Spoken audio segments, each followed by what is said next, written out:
Jake, is it fair to say the linebackers with the Browns are kind of the key to how this defense performs? Yeah, I think that's pretty fair. I think they have positional talent at defensive line, especially with that first group is as good as anybody in the NFL. The corners they've brought along, kept that group intact, add Greedy Williams, and then they sort of made up for the loss of Jabril Peppers at the safety position with a multitude of different players there that can fill that role. But the linebackers have to be better. I think over the last few years, there's been a lot of respect for the talent between joe-schobert, Christian-Kirksey, and Jamie Collins before he departed, but they have underperformed the last 2 years. Now, some of that could be very much tied to the system that Greg Williams had in place and the burden it put on the linebackers to play pass or run and sort of putting them at depth. I wrote about Christian Kirksey. I think he's due for a bounce back year. He's never been quite as bad as he was last year. He was very erratic in just his processing and reads, and he always just sort of seemed to step slow until his injury there in week 9. I expect Kirksey to have a better year. I think he'll get back to the mean. Kirksey's never going to be an all-pro type player, but he can just be a solid linebacker the way the Browns hope. He sounds healthy. He looked good at training or at minicamp,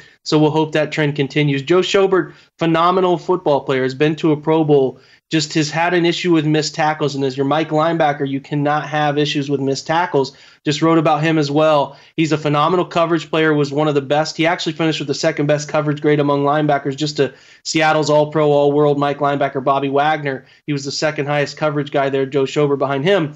So he can cover, but the problem is missed tackles. Joe is not a He's a really good athlete, but he's not a great change of direction, a great speed flatline athlete. So that gives him some issues in terms of angles and where he arrives at the football. So he can occasionally arrive behind the ball when his head needs to be out in front, or he gets a bit too lungy on tackles, and it caused him to miss it. He missed 24 tackles this year in just 13 games.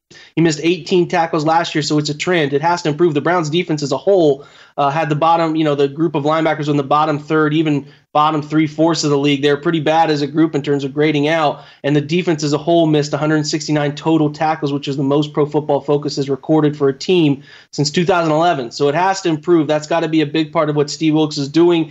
They have to get better linebacker play flat out. Those two are the guys they're banking on, both of which have contracts that they can move on from at the end of the year if the Browns don't feel like the players are meeting the standard.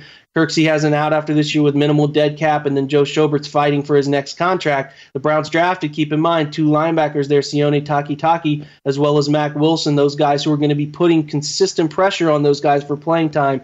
So the Browns are expecting better linebacker play, and if they get good linebacker play in this Steve Wilkes defense, it'll be, in my opinion, the difference from an average to a really good NFL defense.